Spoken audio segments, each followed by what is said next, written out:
예상한 대로 야권 분열로 새누리가 170석 내외 압승을 해요. 그렇게 되면 호남이 응집한 국민당이 여당과 합당을 하는 겁니다. 아니, 그건 웃을 일이 아니라 저는 분명하게 예견을 했어요. 광을 어디다 파는 게 낫냐. 그리고 박지원 씨나 박주선 씨나 이런 몇몇 분들이 계속 해온 말이 있어요. 내각제가 좋다. 이게 뭐냐면 합치면 200석 되니까 이원 집정제 하면 실권 없는 대통령 안철수 주고 그리고 합당을 한 상태에서 이 실권 내각에 곁가지라도 먹을 수 있는 거 아니에요? 호남 다선 의원들이. 그렇게 해갖고 광 팔아서 서자 노릇 하려고 결심들을 했던 거예요. 그런데 이번 결과로 보자면 아마 그렇게 안 할 겁니다. 광을 어디다 팔겠어요? 민주당에다 팔라고 하겠죠? 더민주에다가. 그림이 완벽하게 다른 그림이 이제부터 그려지기 시작하는 겁니다. 내려오는데 김청수가 그러더구만요. 이제 아수라장이 벌어질 것이다. 맞습니다. 근데 희망을 갖고 있는 아수라장이죠. 그렇게 쳐다보게 됐습니다. 안녕하세요. 김갑수입니다.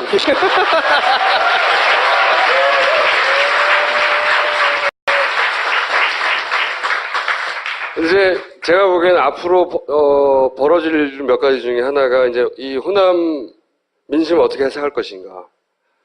이것이 정말 문제에 대한 비토인 것인가, 아니면 회초리 수준인 것인가, 안철수에 대한 적극적인 지지인 것인가, 이런 해석들 많이 나올 것이고, 또 하나가 문재인 은퇴하느냐 마느냐. 이건 이제 보수 언론에서 끊임없이 공격하겠죠. 네. 그것도 나올 것이고. 그리고 말씀하신 저는 개헌 이야기도 꼭 나올 거라고 봐요. 개헌을 던지면 민주당과 그리고 국민당은 갈라지게 돼 있어요. 국민의당은 절대 내각제 개헌에 찬성하지 않을걸요? 왜냐하면 네. 대통령 되고 싶은 사람이 있으니까. 그러니까 지금 바뀌었어요. 네. 그러니까 그래도 던질 거라고 봐요, 저는. 기본적으로. Anyway, 그 중에서 제가 이제 의견을 여쭤보고 싶은 거는 이정규 투기의 1인자, 평론 이정규 투기의 1인자. 사실 TV조선에 유일하게 나가서 나는 친노라고 선언하고 끊임없이 문재인 지지 발언을 하는 유일한 평론가이며 종편에 그렇게 많이 나가는데 욕을 안 먹는 유일한 평론가이며 아무데나 막 나가는 살림에는 도움이 되시겠어요?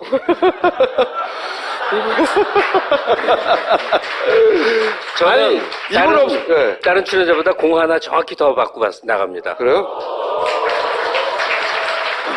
근데 거기서도 구색을 맞춰야 되니까 누군가 불러야 되는데 잘못 불렀어. 오늘도 네. 내 앞자리에 조갑재 씨가 네. 발언 중에 문재인을 지지하는 극좌파들은 이 표현을 써요. 극좌. 네. 저는 단 한 단어도 안 참습니다. 그때부터 프로그램이 개판이 나버렸어요. 극좌파요? 극좌파요? 극좌파가 누구죠? 어떤 사람이에요? 극좌파 말해보세요. 그러니까 뭐 사회자 잘생긴 사람 누구야? 판 진행하는 사람이. 윤종호인가요? 예? 윤종호? 아니 판이라고 왜? 그렇다고 치고 그거 아는 잘 필성들 아들. 네.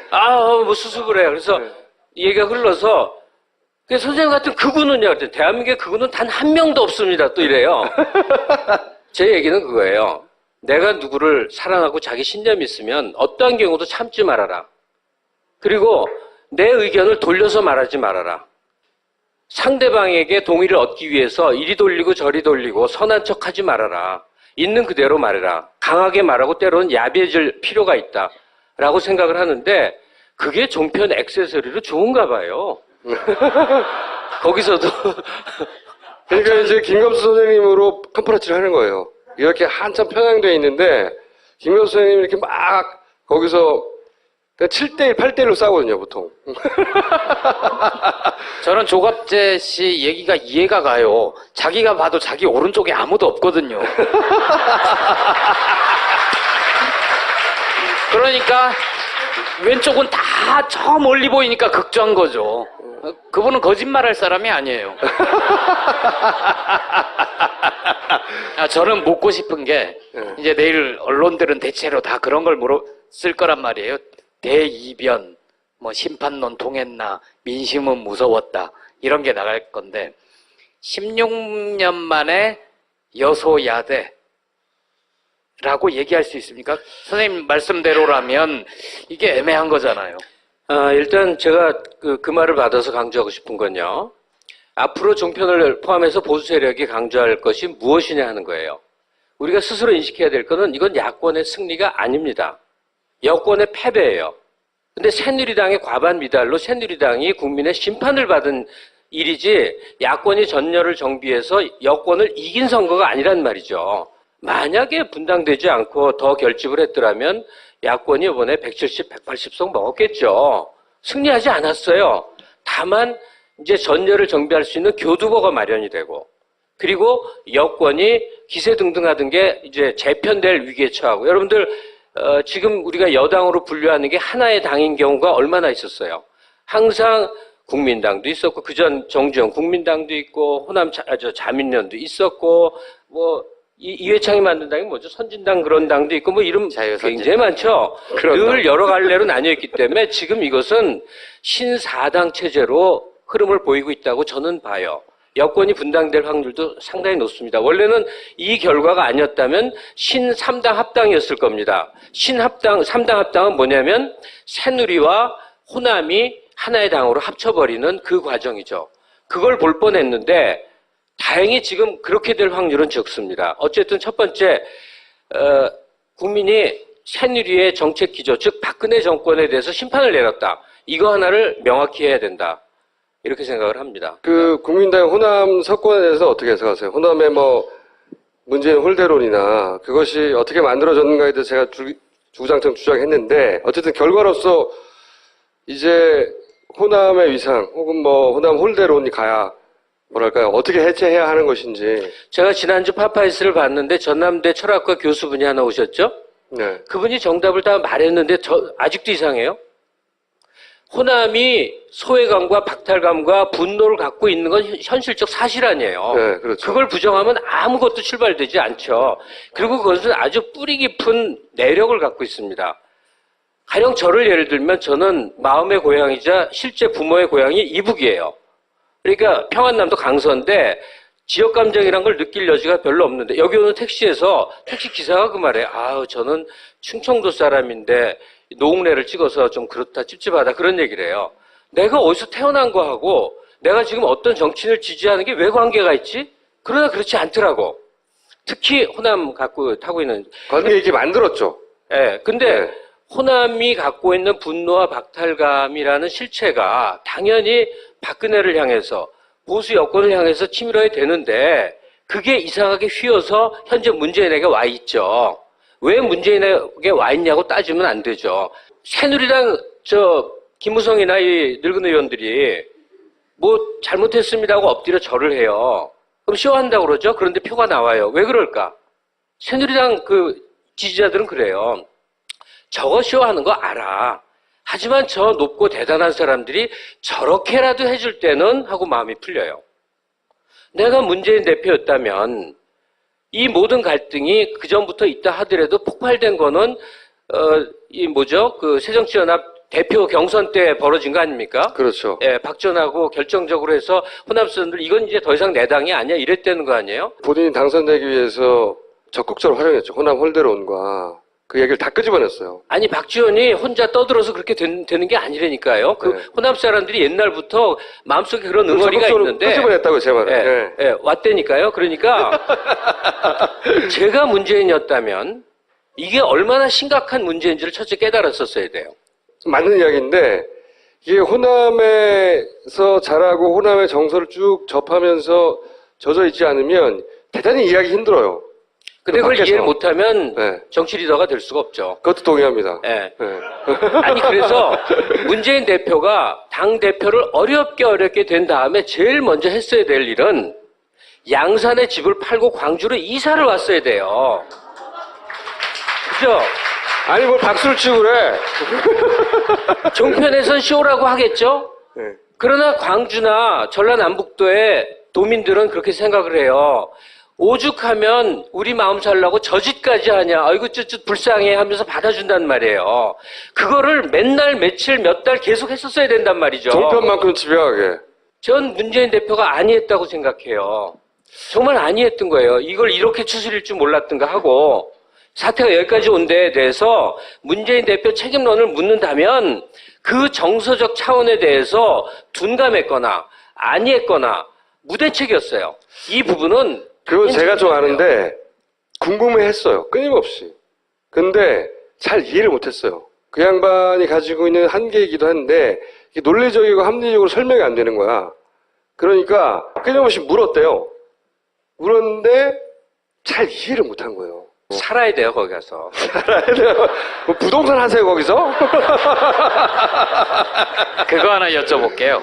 예, 조심스러운 가설일 수 있는데 오늘 총선 결과와 이어서 보자면 문재인은 문재인이고 우리는 민주당이 싫다, 더불어민주당이 싫다, 이쪽에서 일당 독재를 해온 거잖아요. 호남에서 사실상 더불어민주당 이어가지고 계속 거기서는 하나만 나왔었고, 근데 이번엔 신상이 생긴 거란 말이에요. 좀 다 투표를 통해서 혼내줄 기회가 생긴 거죠. 활용하고 싶지 않았을까요? 그러니까 무당파들 또는 새누리에 실망한 사람들이 국민당으로 일부 갔을 것이다. 네. 있었겠지만 그 비중은 사실은 직접 선거 전에 들어갔을 때 잘 설득할 대상이지 우리가 집중적으로 공략할 대상은 아니라고 생각해요. 과거 YS가 단기 필마였는데 당을 다 재건해갖고 나중에 대통령까지 먹는 과정을 보면요. 선명성만큼 중요한 게 없습니다. 사람이 확 붙게 되니까 지금 말씀하신 대로 민주당에 뭐 실망을 했다 등등 이런 사람들은 언제 어떤 경우에도 실망을 하고 언제 어떤 경우에도 불평하다가 투표 안 하는 사람들이에요. 그러니까 지금 국민당에 가 있는 주류는 압도적으로 호남 분들이라고 보는 수밖에 없죠. 안철수 대표의 이번 이 총선 과정에서의 모습은 어떻게 평가하십니까? 개인적으로 일단. 뭐 개인적인 게 아니면 어떤 걸 거예요? 종합적도 있고요. 우주적도 있고요. 우주적으로 좀 얘기해 보겠는데 여러분들은 좀 비슷한 분들이 앉아있을 거라고 생각을 해요. 김대중 대통령을 존경하고 노무현 대통령을 사랑하고 그걸 계승한 문재인에게 기대를 걸고 있는 사람들이 다수일 거라고 생각을 해요. 왜 그러죠? 잘생겨서 그래요? 그러는 사람들도 친척이에요? 있어요. 왜 그럴까 한번 생각해 봅시다. 우리가 그분들에게 지지를 보냈고 그분들에게 뜨거운 마음을 담아서 잊지 못해하는 그 모든 것의 배경은 역사가 있어요. 역사의 맥락이 있다니까요. 그 맥락 속에서 자기의 존재들을 자리매김을 했고 투쟁을 했고 고초를 겪었기 때문에 우리가 지지하는 것이지. 그러면 그쪽이 아닌 데 있는 사람들을 들어봅시다. 박찬종, 이인재, 문국현, 그리고 안철수. 이분들은 역사의 맥락이 아니라 그 바깥에서 뜬금없이 대중의 인기를 사서 확 해서 자기 욕망에 의해서 뭐 한 자리 해보려다가 쓰러진 존재들이에요. 안철수 대표는 안 쓰러졌어요, 지금. 쓰러졌죠. 왜냐? 제가 용서하지 않을 거거든요.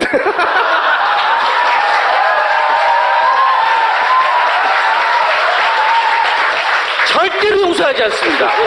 절대로! 다음 총선에서 김갑수 씨 출마 선언을 미리 들으셨어요? 출마 얘기를 몇 번 들었는데 정말 웃겨요. 내가 그렇게 좋은 사람인 줄 아세요? 국회의원을 한다는 건 내 사생활을 다 포기하는 거예요. 그리고 지금이 돈도 더 잘 벌어요. 여자도 슬금슬금 만나도 뭐라고 안 해요. 내가 미쳤냐고. 왜 국회의원을 해? 만약에 그런 거 방송으로 막 얘기해도 돼요? 괜찮아요. 죽어도 해야 되는 게 도리면 하겠지만 그게 좋은 일이라면 전 절대로 안 합니다. 첫째, 모르는 사람하고 악수를 하는 짓을 왜 하냐고. 난 그건 너무 싫어요. 그래서 사생활이 훨씬 중요하기 때문에. 그런데 그냥 좀 공허한 얘기일 수도 있는데 제가 어쩌다 강연 같은 걸 해요. 그러면 항상 주장하는 게 내가 어찌어찌해서 21세기에 살게 됐지만 나는 이 21세기가 너무 싫다. 나는 20세기에 살 것이다. 그리고 생각보다 오래 안 살 거야. 이제 58세인데 조금 더 견디다가 빨리 갈 거예요. 제 계획이에요. 그러나 내 마음과 글쎄요. 지켜보겠어요. 나는 20세기에 살 거라는 생각을 너무나 많이 하는데 그게 단순한 노스텔지아가 아닙니다. 왜냐하면 우리가 공부한 인류의 대부분은 귀족정이었어요. 왕위 위에 있든 뭐가 있든. 즉 소수의 사람이 다수의 사람을 부리고 사는 게 당연한 역사였어요. 귀족정은 왜 가능하냐면 그 귀족이 있는 게 당연하다고 생각하면 귀족정이 존립하는 거예요. 그 귀족정이 지금 없어졌다가 100년 만에 다시 생기고 있어요. 과거는 신분 귀족이었는데 지금은 경제 귀족이에요. 흙수저 어쩌고가 그건데 만약에 지금 경제 귀족, 즉 돈을 많이 소유한 사람이 모든 걸 갖는 걸 그건 당연하지. 저 사람은 있는 사람이니까. 저 사람은 재벌 오너니까. 저 사람은 3대가 그렇게 부자니까 라고 인정을 하면 드디어 계급체제가 완성되는 거예요. 즉 귀족 사회가 다시 완벽하게 도래하고 있더라고. 저는 그런 세상에 살기가 싫어요. 인류사에 딱 1세기 동안 귀족이 없는 사회 대중의 시대를 살아봤어요. 그게 20세기예요. 그랬더니 어떤 일이 벌어졌냐면 대중이 풍요로워져 봤던 거예요. 중산층이 그때 처음 생긴 거예요. 대중이 인류 역사상 최초로 여행도 가고 무슨 여러 가지 인간의 재반 권리도 누리고 자유로워 받고 경제적 지위를 누렸던 유일무이한 지난 100년 동안이 혁명, 내란, 대전, 카타스트로피 온갖 일의 과정 동안에 형성이 됐다가 지금 다시 붕괴되고 새로운 귀족정으로 들어가고 있어요. 왜 이렇게 거창한 얘기를 했냐면 우리가 사랑하는 사람들은 20세기에 추구했던 가치, 공화정의 가치, 민주주의의 가치 뭐 이런 것 때문에 자기를 던졌던 사람들이에요. 그게 김대중이고 노무현이고 문재인이에요. 그 가치의 실현의 과정에서 정말로 삽 한 번 보탠 적이 없는 뜬금없는 사람이 대중의 인기를 토대로 해갖고 그 아장아장 걸어다니면서 뭐뭐 할 거예요. 아장아장 너무합니다. 아장아장. 더민주는 조폭이에요. 정말로 용서가 안 됩니다. 거기에 휘둘린 분들에 대해서도 그렇지만 휘둘린 사람들은 언제나 그래요. 제가 당이 중요하다는 얘기를 항상 하고 느끼게 되는데 동일한 사람이 우연하게 친구 따라서 민주당으로 갔을 때와 우연히 친구 따라 새누리당 의원이 됐을 때 정반대 얘기를 하게 됩니다. 그래서 당이 중요한 거예요. 그런데 그분은 정말로 한국 역사에 대해서 조금이라도 이해하는 바가 있을까? 자기가 정치인이 돼서 무엇을 할지에 대해서 정말로 고민해 본 바가 있었을까? 이 정도면 더민주에게 좋은 결과가 나오는 거예요. 이 정도면. 물론 만약에 분당이 되지 않았고 뭐 이렇게 했다면 사실 과반을 차지할 수도 있었을 거라고 보는데 지금 와서 생각해 보면. 근데 이제 호남에서 본인이 호남에 지지하지 않는 후보가 대선을 승리할 수 없다고 말을 했고, 그리고 어쨌든 호남의 결과는 국민당의 압승으로 끝나갈 것 같고, 이 시점에서 문재인 전 대표가 선택할 수 있는 건 그치만 다른 데에서 이겼잖아 라고 말하는 건 본인 성격도 아니란 말이죠. 일단 예상을 어떻게 하십니까? 예상을. 일단 답을 말했잖아요. 이사 가시라고. 늦게라도. 아무 말도 안 하고 이사 가요 그냥? 그거죠. 이사 가는 게 정계 은퇴나 대선. 대선을 어떻게 하실 것입니까? 이사 가려고 합니다. 하여간 원하지 않은 폭격을 인생살이 중에 맞게 돼요. 사실 호남은요, 좀 못 사는 것 때문에 분해하지 않아요. 못 사는 게 원통하긴 해도 제일 분해하는 건 멸시받는 거예요. 호남 멸시가 가장 심각한 건데 한 번도 그래 본 적이 없는 문재인에게 그 화살이 이제 돌아왔죠. 사실 억울한 점이 분명히 있긴 있어요. 억울한 정도가 아니죠. 왜냐면 문재인이나 노무현 세력이야말로 영남에서 빨갱이 소리 들어가면서 아니 김대중을 지지해야 된다고 그때 빨갱이 소리 들었거든요. 그때 당시에 호남 혹은 김대중을 지지하는 것은 요즘 젊은 분들은 잘 모르시겠지만 김대중과 빨갱이는 동의어였어요. 근데 김어준 총수가 저럴 때는 참 내가 보기에 어리석어 봬요. 문재인에게 더 씌워진 호남 홀대를 호남에 있는 장사, 미사, 동네 아저씨, 아줌마들이 그거 억울한 누명이라는 거 모를 줄 아세요? 다 압니다. 호남 동네 사람들 다 알아요. 그러나 억하심정이라는 게 있어요. 그렇게 푸는 겁니다. 그렇기 때문에 문제는 더 죽도록 맞는 수밖에 없어요. 나중을 위해서 죽도록 맞아야 돼요. 저것도 맞는 부분도 있고 또 틀린 부분도 있다고 생각해요. 그렇게 생각하지 않는 사람이 존재하는데 그 사람을 존재하지 않는 것처럼 만드는 거예요. 이 프레임의 해명하지 힘이라는 거. 말라니까요. 예? 문재인에게 덧씌워진 호남 홀대론이 사실이 아닙니다라고 설명하지 말라고. 그건 동의해요. 그건 정서의 해석하지 문제니까. 말고. 근데 그냥 제 말은, 가만히 있어야 된다는 얘기예요. 제 말은 뭐냐면, 그렇게 생각하지 않는 사람이 분명히 존재하거든요. 그렇게 생각하는 사람도 존재해요. 그렇게 생각하지 않는 사람이 이만큼이나 존재하는 걸 안 보이게 만드는 게 프레임의 힘이라고. 그게 언론을 장악한 자들의 힘이고. 김어준 총수. 네. 노조를 파괴하는 법이 있어요. 노동조합을 귀찮아서 사장들이 파괴시키는 전략이 있습니다. 제 1번이 뭔지 아세요? 노조를 파괴하는 법. 분열시키는 거죠. 에이, 그건 굉장히 어려워요. 제 1번은 사장이 노조한테 매맞는 겁니다. 직접적으로. 이 드럼통에 넣어서 굴리게 하든지 뭘 던지고 맞게 하든지 흥분한 강성 노조가 이성을 잃고 행동을 해서 그 업주가 죽도록 한번 봉변을 당하면 그 다음엔 대세가 확 바뀌게 돼요. 여기까지만 말하면 방법이 충분히 설명이 그래서 됐다고 이제 생각해요. 문재인 대표가 드럼통에 들어가가지고 무동산에서부터 막 굴러가지고 여기저기 부딪히고 그러는 거잖아요. 아니요, 호남 분들이 강성 노조란 뜻은 아니지만 네. 누군가에게 아니, 지금 이해했어요. 이용되고 있어요. 저 해법도 맞아요. 정서를 해결할 수 없다는 것도. 그런데 그렇게 이렇게 쩔쩔매거나 두드려 맞는 모습은 어떤 또 한편에 상처를 주냐면 그 문재인을 사랑하거나 지지하는 사람들에게 또 상처를 줘요. 근데 호남에도 분명히 그런 분들이 많이 있어요. 존재하지 않는 것처럼 굴어서는 안 된다는 거지. 호남 전체를 하나의 그런 상처받은 문재인을 때리고 싶은 사람의 덩어리를 보면 안 되는 거거든요. 그것도 큰 오류거든요. 그렇게 되면. 그런데 네. 문재인을 지지하는 사람들을 과소평가해서는 안 됩니다. 그 사람들이 뭐 친노라고 표현이 되든 뭐라고 표현이 되든 좋은데 어떤 사람들이냐면 노 대통령 돌아가셨을 때 시청 앞에서 죽도록 울었던 사람들이에요. 그 사람들은 자기 생명이 있는 한 안 변합니다. 그 사람들이 500만이에요. 죽어도 안 변합니다. 친노 맞네, 친노 맞아. 예.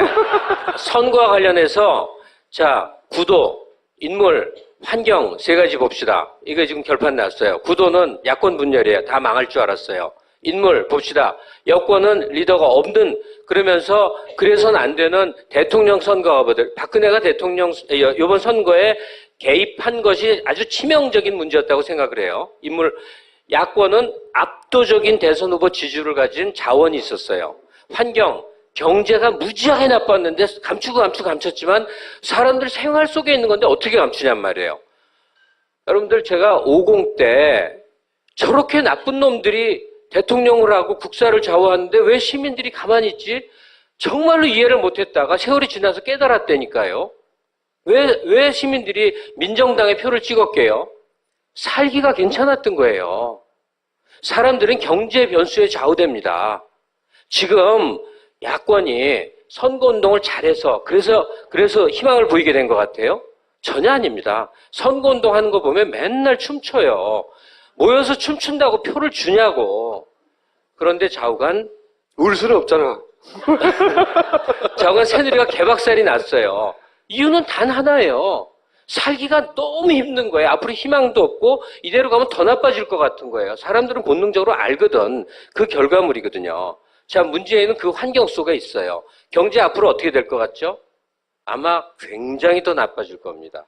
거의 이렇게 지금은 이런 거죠. 이렇게 벼랑이 있는데 벼랑으로 굴르기 전에 이렇게 야권이나 진보 인사들이 막 매달려서 막 막고 있는데 벼랑으로 막 가는 중이에요. 아마 굴러 떨어질 것 같아요. 아마 정말 미중이에요. 우리는 성공 시대를 30년 사니까 맨날 잘 될 줄 아는데 망한 나라의 사례를 열심히 보세요. 멕시코, 아르헨티나, 필리핀 맨날 얘기하지 않습니까? 우리 망할 거거든요.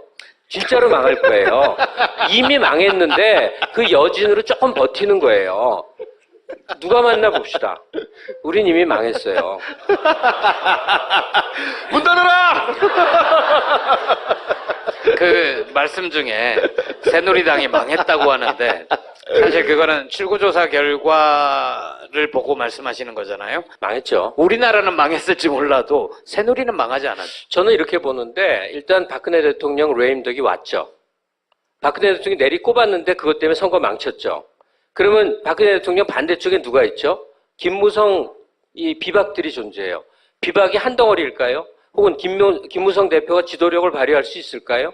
거기는 지금 완전히 아수라장에 들어선 거죠.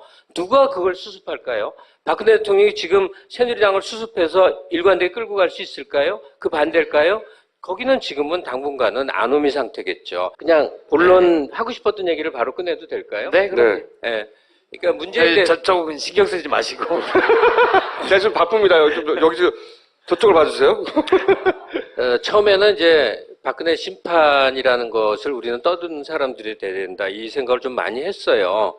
근데 사람들이 역시 짜릿한 걸로 갑니다. 그러니까 문재인 대 안철수의 쟁패를 종편의 먹잇감으로 삼을 것 같아요. 계속 그 얘기가 나올 겁니다. 맨날 며칠 나올 거예요. 그리고 문재인의 은퇴 얘기에 대해서 분명히 이제 푸시를 하겠죠. 당신 은퇴한다고 하지 않았느냐? 이렇게 할 거예요. 그러니까 제가 보기에는 은퇴를 해야 된다고 믿어요. 그냥 평당원이 되고 정치 일선의 모습을 보이지 않는 거죠. 그러면 뭘 하고 있느냐? 이사부터 가고 나서. 이사. 네. 이사는 좀 가셨으면 좋겠는데. 예. 그냥 아주 짧게 결론부터 얘기하자면 다시는 안철수 당과의 합당 과정에서 애쓰는 모습을 보이지 말아달라.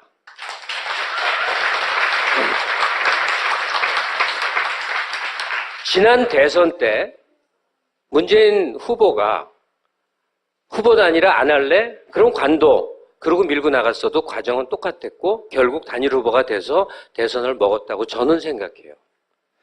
우리는 결기 있는 지도자를 원해요. 죽음의 사선을 몇 번이나 건너든 문재인 대표가 고생 별로 안 했어요. 김대중 대통령 고생한 거 잘 아시잖아요. 노 대통령은 목숨까지 내놓은 사람이에요. 그러니까 문재인 대표가 지금까지 한 고생 정도는 고생으로 볼 것도 없는 거고 본인이야 힘드시겠지만 그렇게 해서 또 우리가 단련시켜 나가는 건데 이제부터 뭘 하실 거냐 하는 건데 더민주의 연장에서 활동하지 마시고 야권 전체를 아우르는 행보를 보일 수 있어야 될 겁니다. 더민주, 국민의당, 정의당 사이를 보폭을 넓히는 거예요. 어쨌든 야권 전체를 아우르는 행보를 보이는 리더십, 그러니까 리더로서의 행동인데 너무 나서지 않게, 너무 드러나지 않게 하여간 두 가지 과제에 대해서 자기 목소리를 쌓아가야 된다고 생각해요. 기질에는 안 맞을지 모르지만 그 두 가지는 뭐냐면 제가 역사의 물결 속에 있다고 아까 말씀드렸잖아요. 이 DJ나 노무현 대통령이나 이제 우리가 역사를 풀어야 가는 사람들이 있어요. 이 귀족정을 공고히 하려는 새누리와 그 주변부의 사람들이 있는 반면에 그 반대쪽에 있는 사람들은 그걸 깨는 사람들이에요. 그래서 공화정을 완성시키고자 애쓰는 사람들이에요. 그 과제 두 가지가 하나는 재벌 해체일 겁니다. 한국 사회 모든 모순의 출발점이 재벌이 4세 경영까지 내려오면서 그 집안 친척이 많아져서 산업의 모든 부분을 다 잡아먹어서 지금 우리는 망그러지고 있는 거거든요. 사실은 굉장히 보수적인 이 철학을 가진 사람들도 재벌 해체를 얘기를 합니다. 재벌이라는 지금의 선단 구조는 해체가 돼야 되는데 누군가 적극적으로 나서서 정치적으로 그걸 풀어야 됩니다. 또 하나는 남북관계 복원입니다. 이거는 한 발만 디뎌도 종북 소리 들을 거예요. 종북 소리 들어도 돼요. 그리고 그 과정에서 문재인 대표 감옥살이 좀 해도 돼요. 그래도 된다니까. 하여간 남북관계 복원과 재벌 해체 두 과정의 이론적이고 실천적인 모습을 야당 전권을 아울러서 행동화하는 과정을 문재인 대표가 온몸을 던져서 보여주길 바랍니다. 뭐 잘못했습니다 하고 엎드려 절을 해요.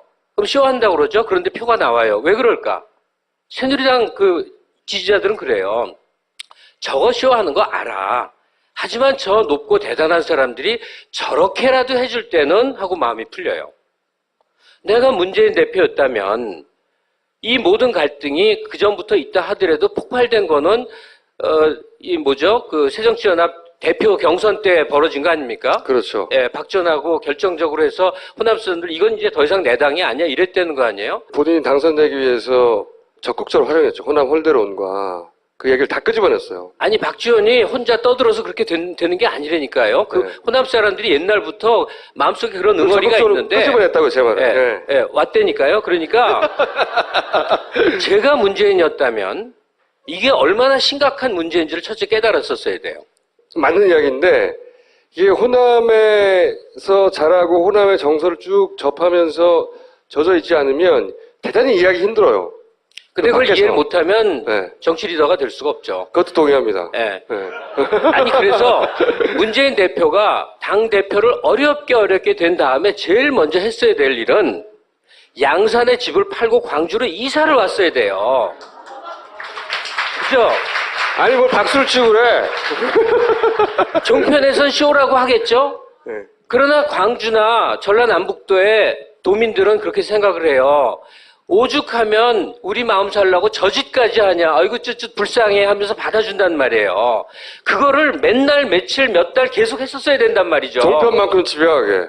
전 문재인 대표가 아니했다고 생각해요. 정말 아니했던 거예요. 이걸 이렇게 추스릴 줄 몰랐던가 하고 사태가 여기까지 온 데에 대해서 문재인 대표 책임론을 묻는다면 그 정서적 차원에 대해서 둔감했거나 그것은 신사당 체제로 흐름을 보이고 있다고 저는 봐요. 여권이 분당될 확률도 상당히 높습니다. 원래는 이 결과가 아니었다면 신3당 합당이었을 겁니다. 신3당 합당은 뭐냐면 새누리와 호남이 하나의 당으로 합쳐버리는 그 과정이죠. 그걸 볼 뻔했는데 다행히 지금 그렇게 될 확률은 적습니다. 어쨌든 첫 번째 국민이 새누리의 정책 기조, 즉 박근혜 정권에 대해서 심판을 내렸다. 이거 하나를 명확히 해야 된다. 이렇게 생각을 합니다. 그 국민당 호남 석권에 대해서 어떻게 해석하세요? 호남의 뭐 문재인 홀대론이나 그것이 어떻게 만들어졌는가에 대해서 제가 주구장창 주장했는데 어쨌든 결과로서 이제 호남의 위상 혹은 뭐 호남 홀대론이 가야 뭐랄까요? 어떻게 해체해야 하는 것인지. 제가 지난주 파파이스를 봤는데 전남대 철학과 교수분이 하나 오셨죠? 네. 그분이 정답을 다 말했는데 아직도 이상해요. 호남이 소외감과 박탈감과 분노를 갖고 있는 건 현실적 사실 아니에요. 네, 그렇죠. 그걸 부정하면 아무것도 출발되지 않죠. 그리고 그것은 아주 뿌리 깊은 내력을 갖고 있습니다. 가령 저를 예를 들면 저는 마음의 고향이자 실제 부모의 고향이 이북이에요. 그러니까 평안남도 강서인데 지역 감정이란 걸 느낄 여지가 별로 없는데 여기 오는 택시에서 택시 기사가 그 말에 아우 저는 충청도 사람인데 노웅래를 찍어서 좀 그렇다 찝찝하다 그런 얘기를 해요. 내가 어디서 태어난 거하고 내가 지금 어떤 정치인을 지지하는 게 왜 관계가 있지? 그러나 그렇지 않더라고. 특히 호남 갖고 타고 있는 관계 있게 만들었죠. 예. 근데 네. 호남이 갖고 있는 분노와 박탈감이라는 실체가 당연히 박근혜를 향해서 보수 여권을 향해서 치밀어야 되는데 그게 이상하게 휘어서 현재 문재인에게 와 있죠. 왜 문재인에게 와 있냐고 따지면 안 되죠. 새누리당 김무성이나 이 늙은 의원들이 라고 생각을 하는데 그게 종편 액세서리로 좋은가 봐요. 거기서도 그러니까 이제 김갑수 선생님으로 컴퍼라치를 하는 거예요. 이렇게 한참 편향되어 있는데 김갑수 선생님이 이렇게 막 거기서 7대1, 8대1로 싸우거든요, 보통. 저는 조갑재 씨 얘기가 이해가 가요. 자기가 봐도 자기 오른쪽에 아무도 없거든요. 그러니까 왼쪽은 다 저 멀리 보이니까 극조한 거죠. 그분은 거짓말할 사람이 아니에요.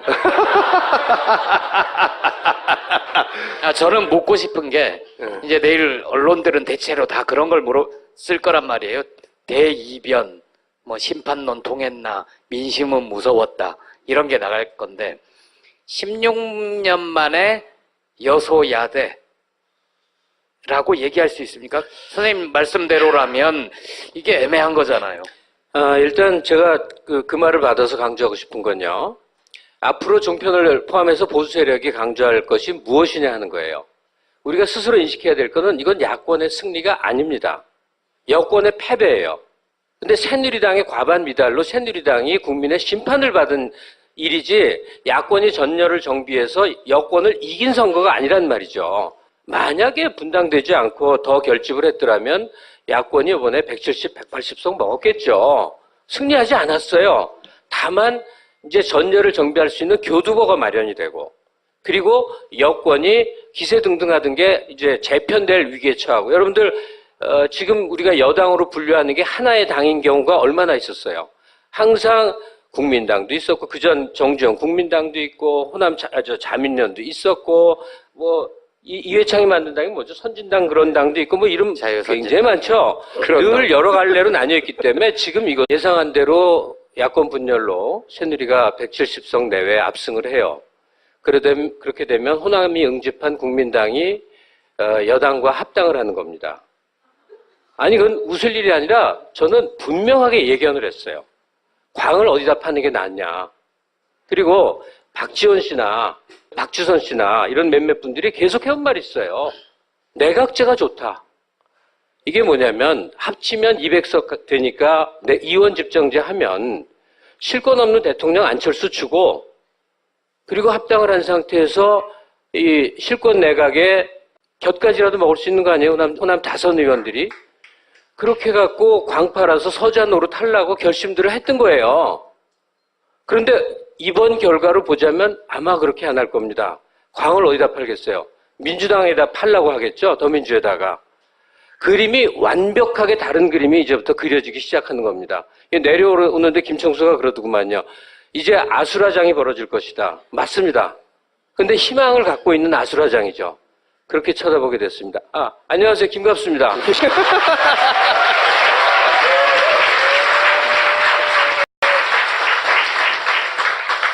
이제 제가 보기에는 앞으로 벌어질 일 몇 가지 중에 하나가 이제 이 호남 민심을 어떻게 해석할 것인가. 이것이 정말 그 문제에 대한 비토인 것인가, 아니면 회초리 수준인 것인가, 안철수에 대한 적극적인 지지인 것인가, 이런 해석들 많이 나올 것이고, 또 하나가 문재인 은퇴하느냐 마느냐. 이건 이제 보수 언론에서 끊임없이 공격하겠죠. 네. 그것도 나올 것이고. 그리고 말씀하신 저는 그 개헌 이야기도 꼭 나올 거라고 봐요. 개헌을 던지면 민주당과 그리고 국민당은 갈라지게 돼 있어요. 국민의당은 절대 내각제 개헌에 찬성하지 않을걸요? 왜냐하면 네. 대통령 되고 싶은 사람이 있으니까. 그러니까 지금 바뀌었어요. 네. 그러니까 그래도 던질 거라고 봐요, 저는. 기본적으로. Anyway, 그 중에서 제가 이제 그 의견을 여쭤보고 싶은 거는 이정규 격투기의 1인자, 평론 이정규 격투기의 1인자. 사실 이 TV조선에 유일하게 나가서 나는 친노라고 선언하고 끊임없이 그 문재인 지지 발언을 하는 유일한 평론가이며 종편에 그렇게 많이 나가는데 욕을 안 먹는 유일한 평론가이며 아무데나 막 나가는 살림에는 도움이 되시겠어요?